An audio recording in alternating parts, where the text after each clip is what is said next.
also announcing, or stock extend week's gains. Check out the heat map. At the ABC unit. Yeah. So TV, news, Dang. in that area, I think 300.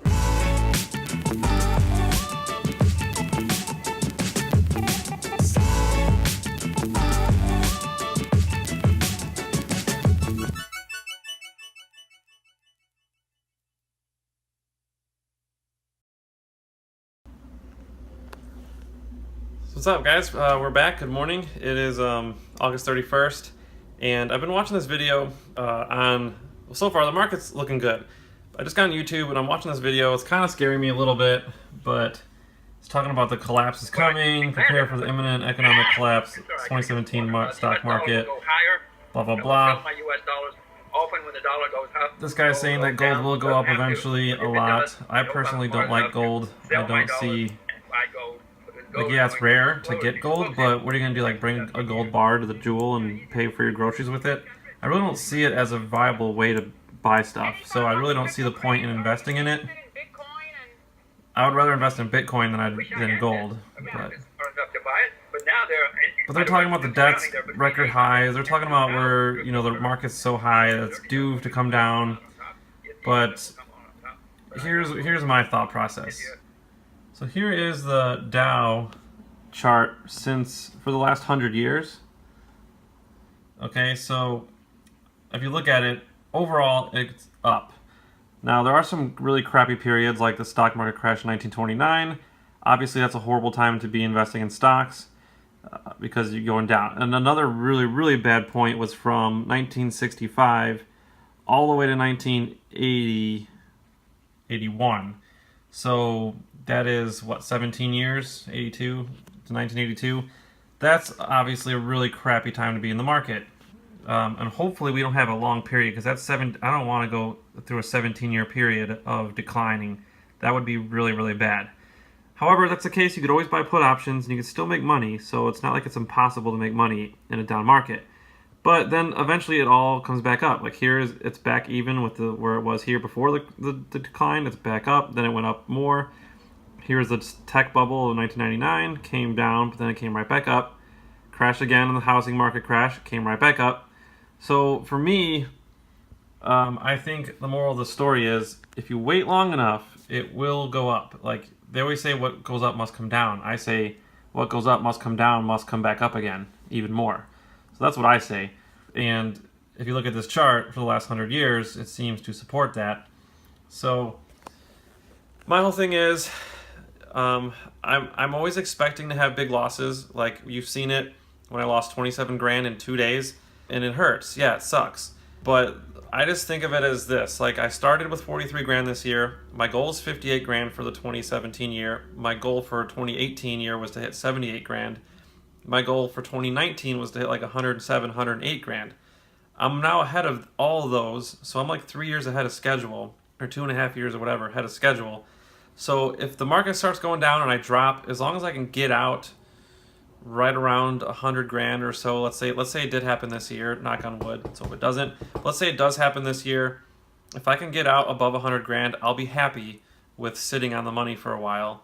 Yeah, I will take a hit, but at least I'll still be up. So as long as you're still up in the end, you got to think of it that way. Don't think of it of how much you lost in that last week. Just think of it as how much you're up for the year. If you're still up for the year, that's still a good thing at the end of the day. So that's why I'm looking at it. Hopefully, again, knock on wood, hopefully it doesn't do that, because a lot of people have said we're not due for another recession for another like 5 to 7 years. The billionaire Ron Barron said that stocks will double by 2030.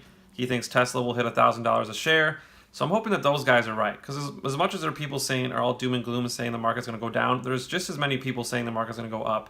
And so I'm just really crossing my fingers that those guys are right. And we just got to do what we can. I mean, you can't predict the future, so we just got to do what we can and stay on top of things and get out when things start to look really bad. Okay, so speaking of stocks, we're going to log in right now and see how we're doing today. I did log in earlier on my phone, and we were up like 3 grand, so I'm going to see how we're doing. I haven't logged in a while, like at least an hour and a half. So we're going to log in again and see how we're doing. Oh, dang! Woo! Look at that! 140. My gosh. Damn, we're up like 6,400 today. All right, man. I'm crossing my fingers as momentum keeps going. This is what we need, because we took a lot of big hits. It's been a struggle to get back up to above the 130 mark. This is as high as we've ever been, so let's just hope it keeps going. I gotta record some stuff for yesterday's video still, so I'm gonna do that now, and then I'm gonna get back to editing, and then I'm probably not gonna really check the stocks until around the time the market closes. I'll keep an eye on them, but I'm not gonna film again until the market closes. But look at who's winning. Amazon, baby, finally. What's up? All right, we're back. It is 9:33 p.m. and I'm not even sure if I filmed anything this morning. I think I did, but I think we did. Anyways. Let's see how we did today. All right, so we did very well. Another good day in a row. It's been a while since we put together two really phenomenal days. I think it was May, Cinco de Mayo, when we had those 2 days and made like 21 grand, and we haven't had a 2-day streak like that since until now. So really super excited. Let's scroll down and see how we did. So there's our balance. The Dow finished up 55 points today, and the NASDAQ finished up 60 points, 60.36 points, 55.67 for Dow. So let's have a look here at our top performers. We got Amazon up on top, and then we got Tesla, Universal Display, Nvidia, our main all-stars of the tech industry. So Square, not a huge surprise with these, Netflix, Microsoft, all these good ones.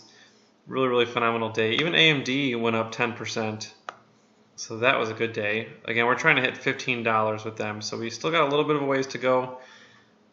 So we'll see what happens with that. And then our losers, not many. And it was surprisingly like 2 of our gaming stocks went down today.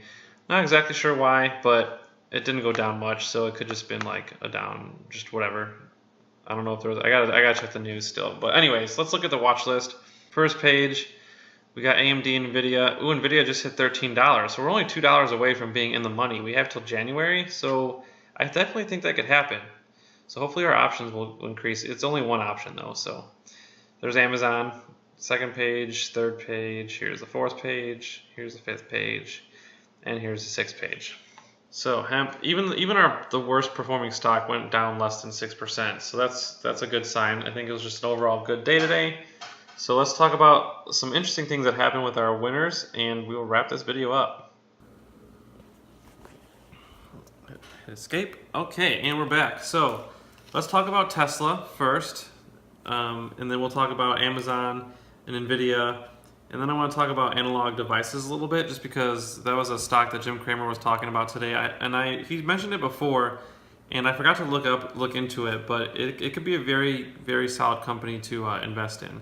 So if I don't get to that tonight, if this video runs too long, I might talk about it tomorrow. In fact, I think I'm going to do that just because I don't want these videos to be too long, because they're a nightmare to edit. So anyways, let's just jump into it. Tesla. So the Model 3 obviously is on the streets. Cars are getting delivered, and there's a guy named Jamie Albertine, who's a senior auto analyst for Consumer Edge Research. And he's confident that Tesla can stay on track with their Model 3 production and all that. And they have a overweight rating and gave Tesla a $385 fair market value, which I think is another way of saying price target. Tesla closed today at $355, so there's still a little bit of room, like $30. Almost 10% increase if it does hit $385, which I think it will. It hit $385 in the past. But what a surprise. Goldman Sachs consumer goods analyst David Tamburino has a sell rating and a $200 price target. Like I say, what a surprise, because Goldman Sachs is always like quick to bag on them. And I think it's because they want their price to go down so they could buy a bunch of shares. That's my opinion. Some bad news with Tesla. They were slapped with an unfair labor practices complaint by the National Labor Relations Board. Workers are saying that they're being harassed and intimidated by trying to start a union. And the Tesla spokeswoman or spokesperson said that that's completely baseless and not true. So we're going to have to keep an eye on that and see what happens with that one. So let's go to Nvidia.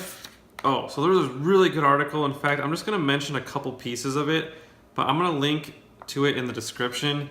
You guys should definitely look this article up. It's an opinion article, and it's investors are underestimating the core part of Nvidia's business. It was posted on MarketWatch. So this guy is saying that investors keep focusing on their artificial intelligence, their cryptocurrency mining lately, but they're forgetting about its dominance in the gaming industry. And they talk about how a lot of people are switching from Xbox and like those kind of consoles to PCs.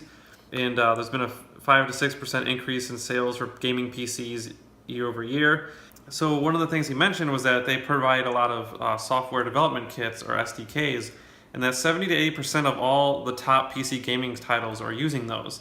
And what can happen is the people who use those in their software are giving like specific like perks to the people who play those games, specific who uses NVIDIA or something like that. You have to read the article for the exact wording, but for example, there's a game called PlayerUnknown's Battleground, which hit 7 million players in just 4 months on Steam, which is a huge gaming platform for people to play games and download games, and that's a huge growth for just 4 months. That's insane. It's also recently became only the second game in history to pass 600,000 concurrent players on Steam, which is really, really good. NVIDIA is just dominating the gaming industry. We're not really talking about it a lot in the news, which is why this article was written. But it's the majority leader in the graphics cards with roughly 70 to 80% of the market for graphics cards. So NVIDIA is just doing very, very solid in this realm, and they still have a lot of room to grow still. So read this article. I really highly recommend it. It's a good one. All right, so let's go to the next one. Amazon. They plan to launch Prime Now service in Canada this year. So anytime they launch something new in a new country, that's just growth. That's growing. They're growing their business, they're growing their brand, they're really launching stuff in new countries. That's growth. So that's always exciting. They're working on plans to roll out as 1 to 2 hour membership delivery service in Canada, which they're testing it now in Vancouver and Toronto. And it's a pilot program that will deliver groceries and other items within a 2-hour window. So that's really cool. So that's with Amazon. And I think we're going to leave it at there because I'll talk about analog devices tomorrow. I still got to film some stuff for yesterday's video.